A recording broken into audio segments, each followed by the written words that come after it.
Thank you for joining me with this how-to video of applying burn effect makeup. As you can see, I'm Brian Henderson, your host and director, and behind me is Dwayne the Count Johnson.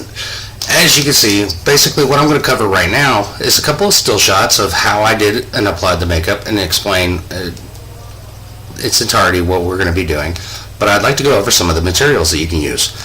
The biggest thing that, unlike the previous versions of different effects makeup that you can see, especially through Kispers, if I'm pronouncing it correctly, they use cotton. I don't prefer to use cotton, so I'm going to be showing you my way of actually applying burn effect makeup. I'll even still some screenshots of previous makeups I have done. So here we go. Basically, you're going to choose a small section, or however where you want to apply. So on here, I'm choosing my hand, which if you have hair, and a fair warning, if you're allergic to latex, I wouldn't suggest doing this.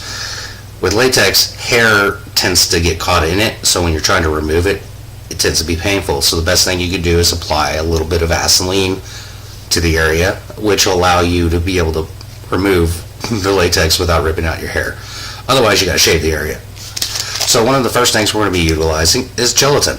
Unflavored. You can get this at any local grocery store. The same with the glycerin. This is found in any baking area. You can find it in Walmart. Pretty simple, pretty easy. We have your typical latex. This one happens to be Marion. You can use any form of liquid latex you wish. A little bit of theatrical blood. Some makeup. And of course, makeup application sets. It comes with a brush, a sponge, and a coarse applicator. This will allow you to give a little bit of texture. So clearly you can see the spot in the hand that I chose.